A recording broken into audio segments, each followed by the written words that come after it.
भूखे को अन्न, प्यासे को पानी, जय बाबा बर्फानी। दोस्तों, आज की वीडियो में मैं आप सबको कुछ ऐसी जानकारी देने वाला हूं जो आपके लिए बहुत महत्वपूर्ण होने वाली है अगर आप बाबा बर्फानी जी की श्री अमरनाथ जी की यात्रा करने वाले हैं। श्री अमरनाथ यात्रा की शुरुआत होती है जम्मू से, जिसके लिए आपको रजिस्ट्रेशन करवाना और मेडिकल करवाना अनिवार्य है। रजिस्ट्रेशन आप ऑनलाइन व ऑफलाइन दोनों तरीके से करवा सकते हैं। ऑनलाइन रजिस्ट्रेशन आप श्री अमरनाथ श्राइन बोर्ड की वेबसाइट से करवा सकते हैं और ऑफलाइन रजिस्ट्रेशन आप जम्मू पहुंचकर सरस्वती धाम से भी करवा सकते हैं। लेकिन एक बात का ध्यान जरूर रखिएगा कि ऑफलाइन रजिस्ट्रेशन करवाते समय आपको तुरंत ही अगले दिन का स्लॉट नहीं मिल पाएगा। स्लॉट आपको उसी दिन का मिलेगा जिस दिन अवेलेबल होगा।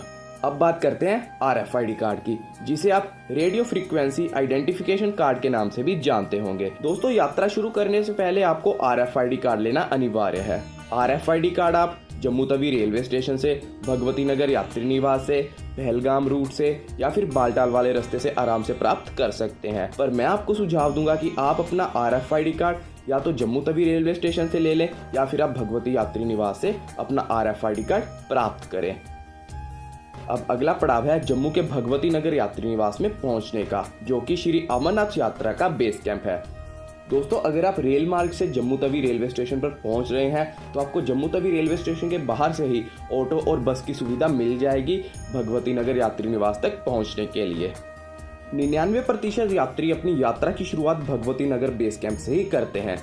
भगवती नगर बेस कैंप में आपको टाइम से पहुंचना अनिवार्य है, क्योंकि आपको भगवती नगर यात्री निवास से ही पहलगाम या फिर बालटाल जाने के लिए टिकट मिलती है। टिकट लेते समय आपको पहलगाम वाली लाइन में ज्यादा श्रद्धालु और बालटाल वाली लाइन में कम श्रद्धालु देखने को मिल सकते हैं। और जी दोस्तों, सामने इस पोस्टर में आप जम्मू से बालटाल और जम्मू से पहलगाम जाने के लिए AC व नॉन AC बस का शुल्क देख सकते हैं।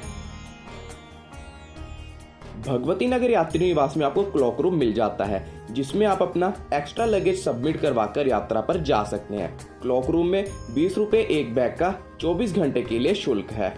यात्री निवास में आपको भंडारे की सुविधा भी मिल जाती है और साथ ही साथ आराम करने के लिए AC हॉल भी उपलब्ध है, जहां पर आप केवल 50 रुपए प्रति व्यक्ति शुल्क देकर आराम कर सकते हैं। अगर आपके पास पोस्टपेड सिम नहीं है तो आपकी सिम जम्मू कश्मीर में नहीं चलेगी। इसके लिए आप भगवती नगर से नई सिम भी आराम से प्राप्त कर सकते हैं। और अब बात करते हैं नेटवर्क की, तो दोस्तों पहलगाम वाले रास्ते में आपको जियो का नेटवर्क बहुत अच्छा मिलेगा और बालटाल वाले रास्ते में आपको एयरटेल की सुविधा ज़्यादा बेटर मिलेगी। भगवती नगर यात्री निवास से हर सुबह कॉन्वॉय पहलगाम और बालटाल की तरफ निकलता है और अगर आप अपनी प्राइवेट कार भी कॉन्वॉय में लेकर जाना चाहें तो वो भी आप आराम से शामिल करवा सकते हैं। दोस्तों, रात होते ही आप थोड़ा बहुत आराम कर ले, क्योंकि अगले दिन का सफर तकरीबन 10 घंटे का होने वाला है। सुबह होते ही 3 से 4 बजे के बीच कॉन्वॉय रवाना कर जाता है पहलगाम और बालटाल की तरफ। जम्मू से पहलगाम जाने के लिए आपको तकरीबन 240 किलोमीटर और बालटाल जाने के लिए तकरीबन 340 किलोमीटर का सफर तय करना पड़ता है। रास्ते में कॉन्वॉय 2 बार रोका जाता है, एक बार सुबह 6 से 7 बजे के बीच नाश्ता करने के लिए और दूसरी बार दोपहर में खाना खाने के लिए बनिहाल में। बनिहाल में खाने के बाद पहलगाम जाने वाली गाड़ियां अनंतनाग से होकर पहलगाम पहुंचती है और बाकी की गाड़ियां गांदरबल से होते हुए बालटाल पहुंचती हैं। एक चीज़ का आप विशेष ध्यान रखें, जिस दिन आप अपना सफ़र जम्मू से पहलगाम या बालटाल के लिए शुरू करते हैं उस रात आपको पहलगाम बेस कैंप या बालटाल बेस कैंप में ही रहना पड़ता है। दोस्तों, सिक्योरिटी चेक करवाकर आप आगे बढ़िए और आज की नाइट आप बेस कैंप में ही आराम करिए। पहलगाम में यात्रियों के लिए जो बेस कैंप बना है उसे नुनवान बेस कैंप के नाम से जाना जाता है।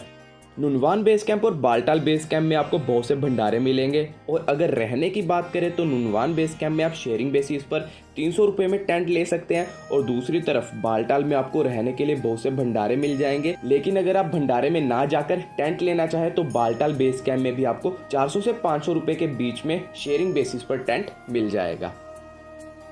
पहलगाम से गुफा तक की यात्रा कुल 32 किलोमीटर की है और बालटाल से गुफा तक की यात्रा कुल 16 किलोमीटर की है। अगली सुबह होते ही आप 4 से 5 बजे के बीच में बेस कैंप से निकल जाएं। अगर आप पहलगाम से जाएंगे तो आपको सबसे पहले चंदनवाड़ी पहुंचना होगा, जहां तक जाने के लिए आपसे शेयरिंग टैक्सी में 16 किलोमीटर के 160 रुपए लिए जाएंगे। चंदनवाड़ी चेक पोस्ट पर चेकिंग करवा के आप अपनी यात्रा शुरू कर सकते हैं। दूसरी ओर अगर आप बालटाल से हैं तो आपको सबसे पहले बालटाल से 3 किलोमीटर दूर दोमेल पहुंचना होगा। जहां से आप अपना सिक्योरिटी चेक करवा के अपनी यात्रा शुरू कर दीजिए और उसी दिन दर्शन प्राप्त करके रात तक आप वापस बालटाल बेस कैंप में आ सकते हैं। पहलगाम वाले सभी यात्री चंदनवाड़ी से यात्रा शुरू करके सबसे पहले पिशु टॉप पहुंचे, फिर शेषनाग, उसके बाद गणेश टॉप, पोषपत्री, पंचतरनी और फिर गुफा पर दर्शन प्राप्त कर सकते हैं। अगर तो आपकी स्पीड अच्छी है तो आप ट्राई कीजिए यात्रा करते हुए रात में आप सबसे पहले पंचतरनी में रुकें, लेकिन अगर आपकी स्पीड नॉर्मल है तो आप यात्रा करते हुए रात में शेषनाग रुक सकते हैं। शेषनाग में रहने के लिए आपको शेयरिंग बेसिस पर टेंट 500 रुपये में और पंचतरनी में रुकने के लिए शेयरिंग बेसिस पर टेंट 600 रुपये में मिलेगा।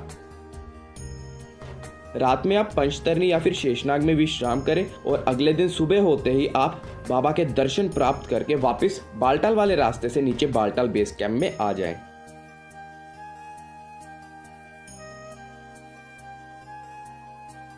दोस्तों एक चीज का आप ध्यान रखिए, जिस रात आप वापस बालटाल पहुंच रहे हैं उस रात सबसे पहले आप अपनी अगले दिन की जम्मू के लिए बस टिकट करवा लीजिए ताकि आपको सुबह टिकट लेने में कोई परेशानी ना हो। अगर आप यात्रा के दौरान घोड़े, खच्चर, पिट्ठू पालकी की सुविधा भी लेना चाहते हैं तो आप इस लिस्ट को ध्यान से पढ़ सकते हैं। आप श्री अमरनाथ यात्रा को हेलीकॉप्टर द्वारा भी कर सकते हैं, लेकिन हेलीकॉप्टर केवल पंचतरनी तक ही जाता है। बालटाल से पंचतरनी और पंचतरनी से बालटाल तक हेलीकॉप्टर बुकिंग राउंड ट्रिप तकरीबन 5600 रुपये प्रति व्यक्ति है और दूसरी तरफ पहलगाम से पंचतरनी और पंचतरनी से पहलगाम के लिए राउंड ट्रिप तकरीबन 8400 रुपये प्रति व्यक्ति है। जय शंकर जी की दोस्तों, हर हर महादेव। अपनी यात्रा संपूर्ण करके जी इस समय हम पहुंच गए बालटाल के बेस कैंप में और आपको बता दूं बालटाल वाले रास्ते से वापस तो आ गए, बट यार बालटाल वाला रास्ता बहुत ही ज़्यादा ख़राब था। पिछले 2-3 दिन से वहां पे इतनी ज़्यादा लैंडस्लाइड हुई है कि आधे आधे पहाड़ ना अपनी जगह से खिसक के नीचे आ गए हैं। और अब हमारा जो सफ़र होने वाला है वो हमारे MP के भाई हैं, इनके साथ होने वाला है जी। हम जा रहे हैं इनके साथ जम्मू की ओर। हर हर महादेव, जय श्री महाकाल, जय श्री महाकाल। भूखे कौन प्यासे को पानी, जय जय बाबा बर्फानी। और जी बाकी अगर आप पहलगाम वाले रूट से भी आ रहे हैं तो आपको पता है क्या क्या चीज़ें मैंने जो मेंशन किया, उन चीज़ों का ध्यान रखिएगा और अपनी पूरी तैयारी के साथ आइएगा।